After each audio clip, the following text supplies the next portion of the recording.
अध्याय 10 देख रहे हैं, न्यू एम्पायर्स एंड किंगडम्स, यानी कि नए साम्राज्य और राज्य। इसमें हम सवाल लेने वाले हैं पूरे चैप्टर के। बहुत सारे नाम आए हैं, बहुत सारे चित्र मैंने यहां पर दिए हैं और हर एक सवाल पे हम लौटेंगे जहां जहां जरूरत होगी और यहां पर डिस्कस करेंगे।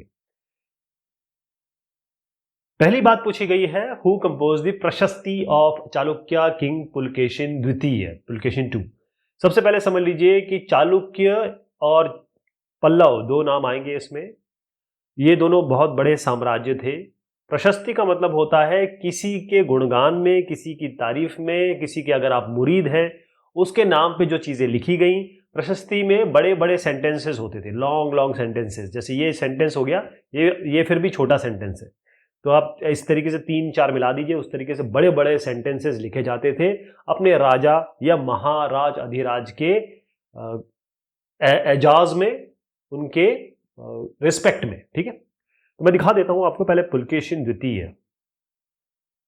ये साहब है पुलकेशिन द्वितीय और इसे लिखा था रवि कीर्ति साहब ने। रवि कीर्ति, ध्यान रहेगा, इनका कई बार नाम आने वाला है, रवि कीर्ति साहब। Name the place which was the capital of Chalukya rulers. पहले आप चालुक्य और पल्लव को समझ लीजिए, फिर आप इन सब चीजों को समझ पाएंगे, क्योंकि आगे ऐसे सवाल बहुत आने वाले हैं। देखेंगे आप, मैं आपको ये बता रहा हूं कि ये जो रीजन है, ये बाउंड्री देख रहे हैं आप, ये पूरा रीजन किसका है? ये चालुक्य साम्राज्य का है। इनकी राजधानी है ऐहोल, क्योंकि यहां नहीं दी गई है तो मैं यहां दिखा देता हूं। ये ऐहोल इनकी राजधानी है। ध्यान रखिएगा कि ये जो आप शेडेड पोर्शन देख रहे हैं, ये शेडेड पोर्शन बता रहा है कि यहां से राज होता था। अब यहां पर पल्लव पे आ जाइए। पल्लव में ये जो पीला बाउंड्री देख रहे हैं आप, ये पल्लव की बाउंड्री है और जो सेंटर रीजन है, कोर रीजन है, यहां पर कांचीपुरम इनकी राजधानी थी, पल्लवाज।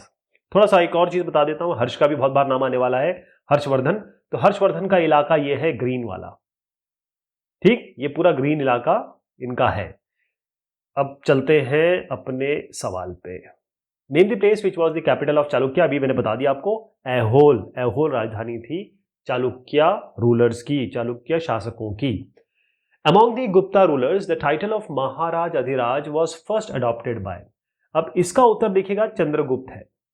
इस चैप्टर में, इस डिस्कशन में बात हुई है इन साहब की, जिनका नाम है समुद्रगुप्त। इनका नाम है समुद्रगुप्त।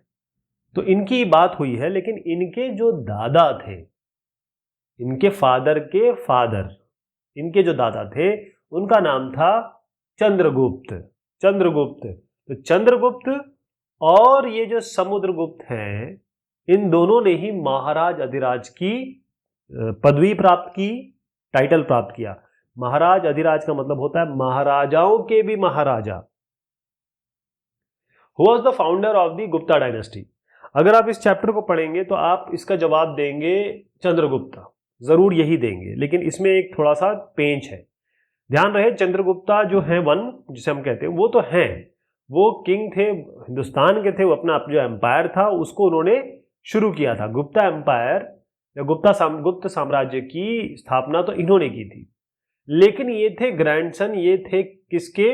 मतलब ग्रैंडसन समझते हैं ना, श्रीगुप्त जो थे इनके दादा थे, उनके ग्रैंडसन थे। लेकिन ये श्रीगुप्त जो है, ये पहले रूलर हुए गुप्ता लाइन के। गुप्ता लाइन के पहले रूलर है श्रीगुप्त, ये श्रीगुप्ता, ध्यान रहेगा। लेकिन गुप्ता डायनेस्टी का अगर हम कहें फाउंडर कौन है, तो हम श्रीगुप्ता का नाम देंगे, ध्यान रहेगा। चैप्टर में आपके दिया हुआ है कि चंद्रगुप्ता जो है उन्हीं ने गुप्ता डायनेस्टी की शुरुआत की, लेकिन ऐसा था नहीं, श्रीगुप्त ने शुरू किया था, तो हम श्रीगुप्त देंगे।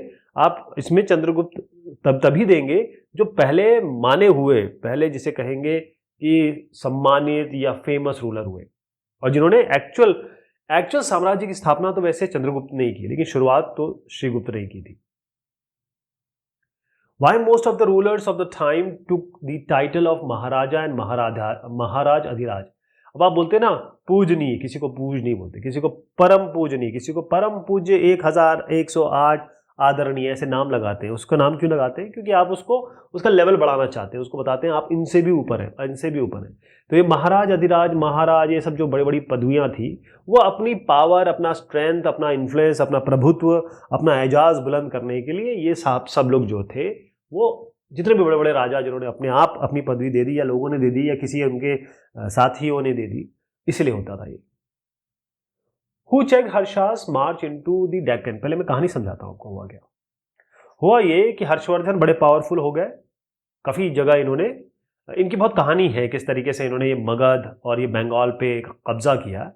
फिर ये हुआ कि हर्षवर्धन यहाँ पर आए। पहले ये थानेसर के, सबसे पहले थानेसर के राजा बने, और ये हर्षवर्धन कोई बड़े बेटे नहीं थे, इनके बड़े भाई और इनके पिता की मृत्यु के बाद ये थानेसर के राजा बने। फिर इनके जो बहनोई थे वो, उनको बंगाल के राजाओं ने कत्ल कर दिया, फिर उन्होंने बंगाल पे और मगध पे कब्जा कर लिया, और फिर ये इतने पावरफुल हो गए कि इधर उधर जाने लगे। तो यहाँ पर ये आए, चालुक्यों में एंटर किया इन्होंने, लेकिन चालुक्य तो स्मार्ट थे। कौन साहब थे? पुलकेशिन द्वितीय।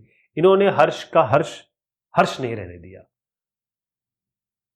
ये है कहानी इसकी। किसने रोका इनको? पुलकेशिन द्वितीय ने।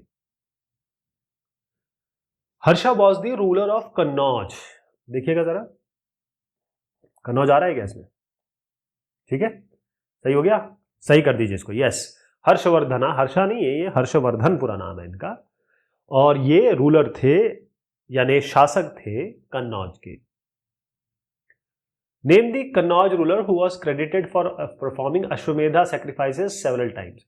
एक ऐसे रूलर का नाम बताइए, शासक का नाम बताइए, जिन्होंने अश्वमेध यज्ञ बहुत ज्यादा बार किया। अब देखिए, होता यह है कि एक चीज बड़ी छुपाई जाती है। अश्वमेध यज्ञ में यह होता था कि एक घोड़े को, एक हॉर्स को छोड़ दिया जाता था, उसके साथ राजा के लोग रहते थे, लेकिन ये अकेला होता था, ये यहाँ वहां विचरण करता था।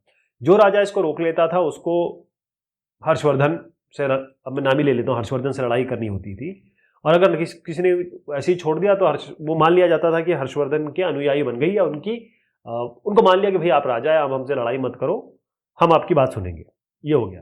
लेकिन एक चीज जो छुपाई जाती है, अश्वमेध यज्ञ में अश्व जो घोड़ा है उसकी बलि दी जाती थी, उसको काटा जाता था। जैसे आज जो हंगामा होता है कि इसको क्यों काट रहे हो, उसको क्यों काट रहे हो, एक जमाने में ये घोड़े को काट दिया जाता था। यही इसे ही सैक्रिफाइस कहते थे। सैक्रिफाइस मतलब बलि होता है। तो ये नाम है हर्षा। इसका नाम आप हर्षा नहीं रखेंगे, आप हर्षवर्धन लिखेंगे पूरा। Chandragupta to led an expedition to western India against. ये तो चंद्रगुप्त दो हैं, इन्होंने एक शुरुआत की, एक आर्मी भेजी या फिर कहें वेस्टर्न इंडिया की तरफ। तो शाकास जो थे वहां पर, ये भी एक साम्राज्य था, ये भी एक रूलर विंग था, उनके खिलाफ। वेस्टर्न इंडिया मतलब ये होता है, देखिए, नॉर्थ साउथ ईस्ट वेस्ट। तो इस जगह पे भेजी, मैं इसको दिखा देता हूं आपको। यहां की बात कर रहे हैं, इस इलाके की। Who wrote the biography of king Harshavardhana. Harshvardhan की जीवनी, बायोग्राफी जो होता है, कोई और अगर आदमी आपके बारे में, आपकी जिंदगी के बारे में लिखता है, उसे हम कहते हैं बायोग्राफी। लेकिन अगर आप खुद लिखते हैं अपनी जीवनी तो उसे ऑटोबायोग्राफी कहते हैं।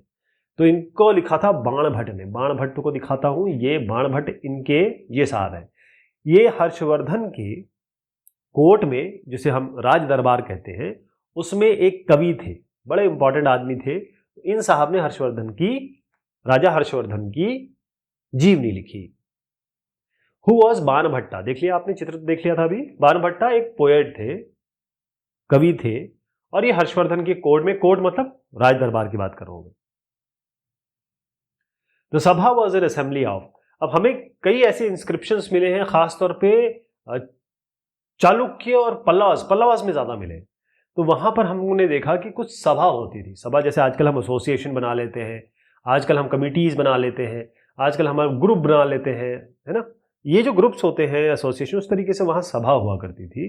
तो ये जो सभा होती थी, ये इसमें तीन है। ये इसका उत्तर मैं इस तरीके से दूंगा कि इसमें तीन थी।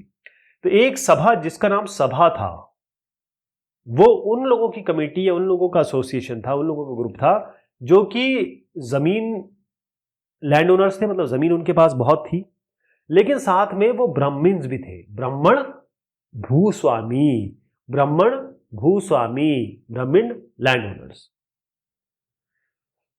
हाउ डिड दिस सभा फंक्शन। तो एक बहुत बड़ी कमेटी बनती थी, उसमें ये सब कमेटी बना देते थे ऐसे कि भाई ऐसा करो, आप लोग क्या करो, आप जाओ जरा सिंचाई के बारे में देखो, आप लोग जो है वो एग्रीकल्चर यानी कि कृषि के बारे में बात करो, या वहां देखो, आप जाओ रोड बने ठीक से उसके बारे में देखो, आप जाओ मंदिरों के बारे में देखो, जैसे 50 लोग हैं तो 10-10-10 में डिवाइड कर दिया। इस तरीके से सब कमिटीज बनती थी, उप समितियां बनती थी। China is known for the invention of the technique of making. अब मैं आपको जो दिखाऊंगा आंसर, उसमें आप कहेंगे हाँ, लेकिन आधे आधे लोग आपके कहेंगे नहीं, क्योंकि इस चैप्टर के हिसाब से वो गलत आंसर है। लेकिन अगर चाइना के बारे में बात करेंगे तो वो सही आंसर है। ठीक, China is known for the invention of the technique of making. तो सिल्क बनाने, सिल्क वर्म से शहतूत के पत्तों पर जो सिल्क वर्म को उपजाया जाता है या उसको एक तरीके से नर्चर किया जाता है, फिर वो अपना ककून बना लेता है। उस ककून से जो निकलता है, जो भी चीज ककून में आती है, उसी को हम रॉ सिल्क कहते हैं। उससे सिल्क बनाने की इन्होंने बहुत पहले इजाद कर ली थी। उसमें तो चाइना तो ग्रेट है, इसमें कोई शक नहीं है। ठीक, कोई भी इनके बारे में कुछ भी कहता रहे, मैं मानता हूँ चाइना ने जो किया है हमारे पूरे विश्व को बहुत कुछ दिया है। कोरोना गलत चीज दे दी, लेकिन बाकी चीज तो अच्छी दी है। खैर, इसके बाद क्या हुआ कि एक और चीज इन्होंने दी, उसे कहते हैं पेपर। पेपर के बगैर तो काम ही नहीं चलता ना, है ना। अच्छा, इसको बनाया था, इसकी जो पद्धति थी वो काई लुन साहब है, काई लुन। उन्होंने पेपर बनाना इजाद किया था लुगदी से। Name the capital of Chalukyas. ये आंसर हम दे चुके हैं क्या? आइए, चालुक्या की राजधानी क्या हुई? Aihole. Ravikirti was the court poet of Pulakeshin two. ये तो हम शायद पुराने एक सवाल में देख चुके हैं। बिल्कुल सही है ये। वो पुलकेशिन द्वितीय, रवि कृति ने ही सब कुछ लिखा है पुलकेशिन द्वितीय के बारे में। ये इनके कोर्ट में, राज दरबार में एक बहुत बढ़िया कवि भी थे। What is the meaning of the term genealogies? Genealogies में ना ये शब्द आता है gene.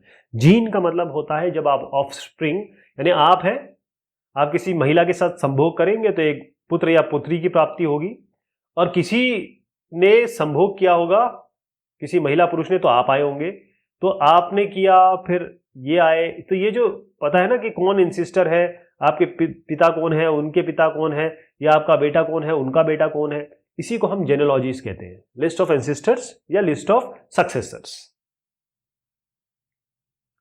Y genealogies is very important in the study of history. अब आप देखिए, अगर आपको मैं बताऊं कि एक नाम ले लेते हैं, जैसे चंद्रगुप्ता। अब इनके फादर कौन थे? मैंने आपको बताया था चंद्रगुप्ता वन की अगर मैं बात करूं तो इनके फादर कौन थे? श्रीगुप्ता, है ना। फिर इस तरीके से आगे फिर और भी लोग आए, समुद्रगुप्ता आए। तो ये जेनेलॉजीज हमें इसी से पता चलती है, हिस्ट्री इससे पता चलती है। जब भी हम हिस्ट्री की बात करते हैं, history is all about dates, है ना। हिस्ट्री कि हम कहते हैं भाई 20 लाख साल पहले ये हुआ, अभी 10,000 साल पहले वो ये हुआ, 4,000 साल पहले ये हुआ, 2,000 साल पहले हुआ, कल ये हुआ। That is history. जो चीज जो अभी जो सेकंड चल रहा है, ये 18वां सवाल है। जब मैंने 17वां सवाल पढ़ा था तो वो हिस्ट्री हो गई ना, इसलिए। Harisena Prashasti refers to the exploits of. Harisena के बारे में मैंने बताया था। समुद्रगुप्त, चलिए आइए उनको भी देख लेते हैं। ये है समुद्रगुप्त, वीणा बजा रहे हैं, लेकिन बहुत स्ट्रांग वो थे, राजा थे। ये जो साहब आप देख रहे हैं, ये ही कौन है? हरिसेन, हरिसेना, ये हरिसेना, तो ये हरिसेना है। समुद्रगुप्त के ये कोर्ट में उसी तरीके से थे। और ये क्या क्या थे? ये महादंड नायक थे, यानी कि चीफ जुडिशियल ऑफिसर, जैसे आजकल न्यायाधीश होते हैं। साथ में ये जो पीस और वॉर, उसके बहुत बड़े कैबिनेट मिनिस्टर भी थे यहाँ पर, मतलब इस हिसाब के मंत्री थे इनके राज में, इनके दरबार में। बहुत बड़े आदमी थे ये। Harisena classifies the campaigns of Samudragupta in his prashasti. बिल्कुल सही है सर, बिल्कुल सही है। उन्होंने बताया, समुद्रगुप्ता की तारीफ की, समुद्रगुप्ता ने क्या क्या वॉर लड़े, कहाँ जीते, क्या हुआ, ये सब चीज़ें उन्होंने, हरिसेन ने अपने प्रशस्तियों में लंबे लंबे सेंटेंस में बताया है कि समुद्रगुप्त। इसी से तो हमें समुद्रगुप्त जी के बारे में जानकारी मिलती है। Name an Indian king who was known as musician king. संगीतज्ञ राजा कौन हुए? ये नाम देखिएगा, इनका नाम है Samudragupta. Name the ruler who established diplomatic relations with China. अब आप देखिए, चाइना यहां पर है। अगर आप थोड़ा सा अगर लॉजिकली भी सोचे तो चालुक्य और पल्लवास ये थोड़ा सा कम इनके साथ इंटरेक्ट करेंगे, थोड़ा डिस्टेंस ज़्यादा है। लेकिन ये जो इलाका है ये बहुत करीब है ना चाइना के। तो आपका उत्तर क्या होना चाहिए? हर्षवर्धना, राजा हर्षवर्धना। व्हाट वॉज उर? अब यहां पर मैंने जो, आपको याद है सभा का सवाल था, उसमें मैंने कहा था कि ये इसकी पूरा डिस्कशन जरूरी है। हुआ ये था कि हमें जो इंस्क्रिप्शंस मिले हैं पल्लवास के, उनमें इंस्क्रिप्शंस जो मिले हैं, इंस्क्रिप्शन मतलब होता है अभिलेख, इसमें क्या दिया है, इसमें ये दिया है कि जो सभा है ये उन लोगों की थी जो ब्राह्मण थे, जैसे आजकल तिवारी पांडे जी होते हैं इस तरीके से पाठक, तो ये ब्राह्मण थे, साथ में लैंड ओनर्स थे, मतलब भूस्वामी थे, जमीन थी इनके पास। जो सभा जहां पर लैंड ओनर्स तो हैं लेकिन ब्राह्मण्स नहीं थे वो लोग, तो वो उनकी सभा को कहते थे उर। और एक और आई सभा, उसका नाम था नगरम।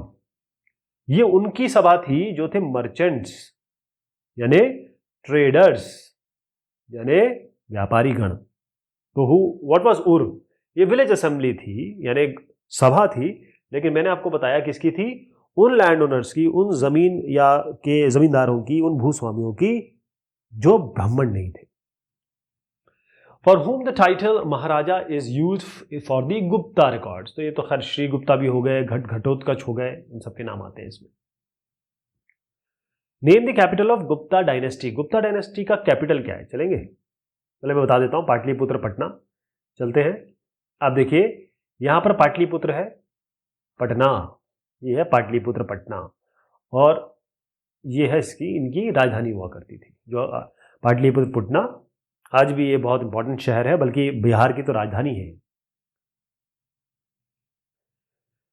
अब ये सवाल जो है वो आपके लिए है, what is the main reason for expansion of internal trade during the Gupta period. Gupta साम्राज्य के समय, उस जमाने में क्या रीजन था, क्या कारण थे जो अंदरूनी इंटरनल ट्रेड या कहें व्यापार, उसके बढ़ोतरी के, बढ़ावे के। ये उत्तर आप हमें देंगे, और आगे के और भी सवाल हैं उनको हम लेंगे एक एक करके। कोशिश करेंगे पूरा का पूरा चैप्टर हम इन सवालों के तहत भी कंप्लीट कर लें, ओके? क्योंकि कोई अगर यही सवाल देखें तो उसको ये चैप्टर पढ़ने की जरूरत ना पड़े। Okay, bye bye, take care.